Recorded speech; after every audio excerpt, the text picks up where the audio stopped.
আসসালামু আলাইকুম। স্বাগত জানাচ্ছি সুলতানা রান্নাঘর চ্যানেলে। আশা করি সবাই ভালো আছেন, সুস্থ আছেন, নিরাপদে আছেন। নিরাপদ থাকাটা এখন অত্যন্ত জরুরি একটা বিষয়। তো দেখা যাক আজ কি তৈরি হবে সুলতানার রান্নাঘরে। আজ আমি তৈরি করে দেখাবো কাঁচা আমের ছাল সহ পেঁয়াজ কুচি দিয়ে টক ঝাল মিষ্টি আমের আচার। এ পর্যায়ে আমি কিছু কাঁচা আম নিয়েছি। এক একটা আম 2 ভাগ করে মাঝখানের বিচি ফেলে দিয়ে 4 টুকরা করে নিলাম।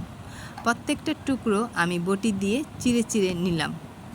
সবগুলো আম কাটা হয়ে গেলে পরিষ্কার পানি দিয়ে ধুয়ে আমগুলোর পানি ঝরিয়ে নিয়ে একটি বড় সিলভারের থালার মধ্যে রাখলাম। আমের সাথে আমি হলুদ, মরিচ, লবণ, 1 বাটি পরিমাণ পেঁয়াজ কুচি দিলাম। পেঁয়াজ কুচি টকঝাল মিষ্টি আমের আচারের স্বাদকে দ্বিগুণ পরিমাণ বাড়িয়ে দিবে। সাথে দিলাম আধা বাটি পরিমাণ সরিষা বাটা। এবার সবগুলো উপকরণ আমের সাথে খুব ভালোভাবে মেখে নিলাম।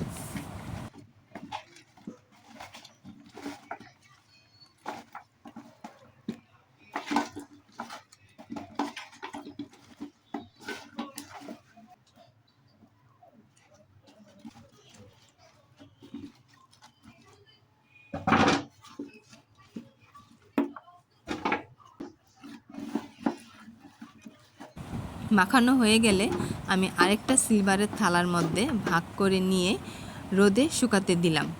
সারাদিন শুকানোর পর 2 থালার শুকনো আম 1 থালাতে করে নিলাম।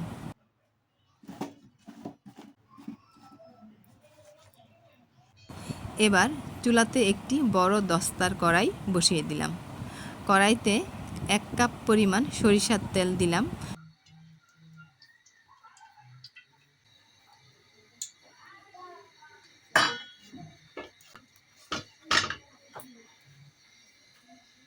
সাথে দিলাম হাফ কাপ পরিমাণ রসুন টুকরো করে নেওয়া, 7 থেকে 8টা কাঁচামরিচ, 5 থেকে 6টা শুকনো মরিচ, 2টো তেজপাতা, 4টি এলাচ ও 1 টুকরা দারচিনি।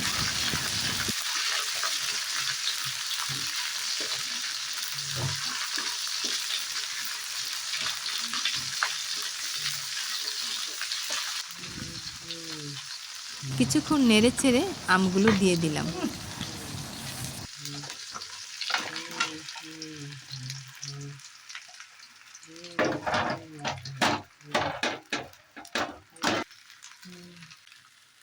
সাথে দিলাম আদা বাটি পরিমাণ সরিষা বাটা, 1 টেবিল চামচ আদা বাটা। কিছুক্ষণ নেড়ে চেড়ে সাথে দিয়ে দিলাম পৌনে 1 কাপ চিনি। চিনিটা আমের সাথে খুব ভালোভাবে নেড়ে চেড়ে মিশিয়ে দিলাম। এরপরে দিয়ে দিলাম 3 টেবিল চামচ ভিনেগার। ভিনেগার আচারকে অনেক দিন পর্যন্ত ভালো রাখে। সর্বশেষ দিয়ে দিলাম 5 ফোড়নের গুঁড়া, যা না দিলে আচারের আসল স্বাদ আসবে না। এরপর মিডিয়াম আঁচে কিছুক্ষণ নেড়ে চেড়ে আমি চুলাটা অফ করে দিলাম। ঠান্ডা হলে আমি একটি কাচের বয়াম নিলাম আচারগুলো তুলে রাখার জন্য। কাচের বয়ামে তোলার আগেই ছেলেরা অনেকখানি আচার খেয়ে নিয়েছে। বাকি আচার এখন বয়ামে ও একটি বক্সে রাখলাম। এই আচার খিচুড়ি, পোলাও, খুদের ভাতের সাথে খেতে অসাধারণ লাগবে। বন্ধুরা, অবশ্যই তোমরা এই রেসিপিটা বাড়িতে ট্রাই করবে। তো এই ছিল আজকে আমার কাঁচা আমের ছাল সহ পেঁয়াজ কুচি দিয়ে টকঝাল মিষ্টি আমের আচার। দেখা হবে নতুন কোনো রেসিপি নিয়ে সুলতানার রান্নাঘরে। সে পর্যন্ত সবাই ভালো থেকো। আল্লাহ হাফেজ।